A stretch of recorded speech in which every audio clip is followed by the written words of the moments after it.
12 வருடத்துக்கு பிறகு வெளியான மதகத ராஜா திரைப்படம் எப்படி இருக்குது அப்படிங்கிற இந்த படத்துடைய டீட்டெயில் ரிவ்யூ பற்றி தான் இந்த வீடியோவில் டீட்டெயிலாக பார்க்க போகிறோம். மதகத ராஜா திரைப்படம் இயக்குனர் சுந்தர்ஜி இயக்கத்தில் விஷால் ஹீரோவாகவும் அஞ்சலி வரலட்சுமி சரத்குமார் ஹீரோயினாகவும் நடிச்சிருக்காங்க. சந்தானம் காமெடி நடிகராக இந்த படத்தில் நடிச்சிருக்காங்க. மற்றும் பலர் முக்கியமான ரோலில் நடிச்சிருக்காங்க.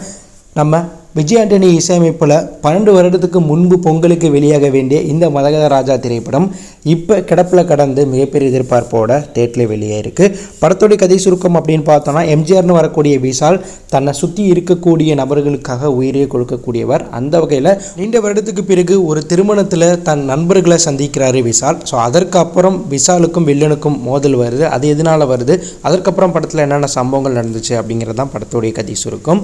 ஸோ படத்துடைய பாசிட்டிவ் நெகட்டிவ் பார்த்துருவோம். படத்துடைய பாசிட்டிவ்னு பார்த்தோன்னா, சுந்தர்ஜி அவர்களுடைய வழக்கமான டெம்ப்ளேட்டை ரசிகர்களுக்கு ஏற்ற மாதிரி கொடுத்தது தான். ஸோ ஒரு பக்கா கமர்ஷியல் படத்தை ரசிகர்களுக்கு ஏற்ற மாதிரி ஒரு ட்ரீட்டான படமாக சுந்தர்ஜி கொடுத்துருக்காரு. ஸோ 12 வருடத்துக்கு முன்பு வெளியானாலும் இந்த படம் மிகப்பெரிய வெற்றி பெற்றிருக்கும். இப்போ ரிலீஸ் ஆகி ரசிகர்களை கொண்டாட வச்சிருக்கு. ஏன்னா இது மாதிரியான ஒரு படத்தை ரசிகர்கள் பார்த்தே ரொம்ப நாள் ஆச்சு. ஏன்னா சந்தானம் பார்த்தீங்கன்னா முழு நீள ஒரு காமெடி நடிகராக நடித்தே பல வருடம் ஆச்சு. ஆனால் இந்த படத்தில் விஷாலை விட சந்தானம் ஒரு ஹீரோவாக இருக்காருன்னே சொல்லணும். ஏன்னா அவர் தான் படத்துடைய மிகப்பெரிய பாசிட்டிவ். ஃபர்ஸ்ட் ஹாஃப் ஃபுல்லாகவே பார்த்தீங்கன்னா சந்தானம் ஸ்கோர் பண்ணிட்டு போயிடுறாரு.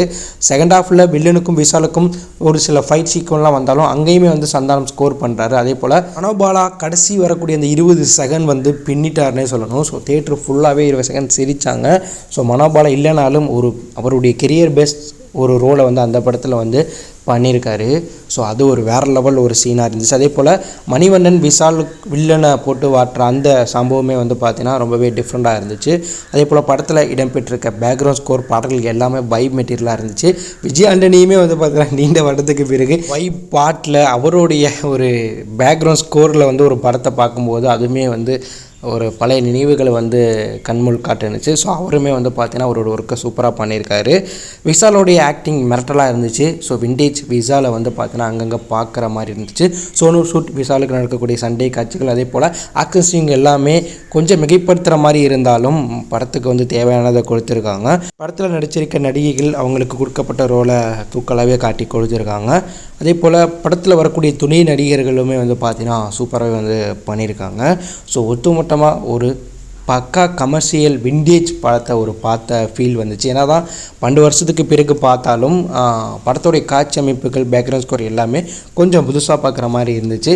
கதையுமே பழைய கதையாக இருந்தாலும் சுந்தர்ஜி டெம்ப்ளேட்டில் கதை இருந்ததுனால ஓவராலாக படம் பக்கா ஒரு கமர்ஷியல் திரைப்படமாக வந்திருக்கு. ஸோ லாஜிக்கை பார்க்காம சுந்தர்ஜியோடைய மேஜிக்கை பார்த்தா படம் எல்லாருக்குமே பிடிக்கும். அதே போல் படத்தில் நடித்த பல நடிகர்கள் இப்போ இல்லை. ஸோ அதை நினைக்கும் போது வருத்தமாக இருந்தாலும் அவங்களுடைய ஸ்க்ரீன்ஸ் ப்ரெசண்ட்டுமே சூப்பராக இருந்துச்சு. அதே போல் ஒரு விண்டேஜ் படத்தை பார்க்குற மாதிரி, ஒரு விண்டேஜ் உலகத்தை பார்க்குற மாதிரியும் படத்தை பார்க்கும்போது இருந்துச்சு. ஸோ அதெல்லாம் இப்போ மிஸ் பண்ணுறதுனால ஸோ இந்த படம் எல்லாருக்குமே கனெக்ட் ஆகும், எல்லாருக்கும் பிடிக்கக்கூட வாய்ப்பு இருக்குது. ஸோ நீங்கள் இந்த பொங்கலுக்கு ஃபேமிலியோடு போய் பார்க்க வேண்டிய ஒரு படமாக இந்த மதகத ராஜா திரைப்படம் கண்டிப்பாக இருக்கும். ஸோ இந்த படத்துக்கு நம்ம சேனல் ரேட்டிங் 5க்கு 3.5 தரலாம். அந்தளவுக்கு சூப்பரான படமாக இருக்குது. நீங்கள் இந்த படத்தை பார்த்தீங்களா, உங்களுக்கு இந்த படம் பிடிச்சிருக்கா பிடிக்கலையா அப்படி ஒரு கருத்தை கமெண்ட்ல லீவ் பண்ணுங்கள். தேங்க்யூ ஃபார் வாட்சிங்.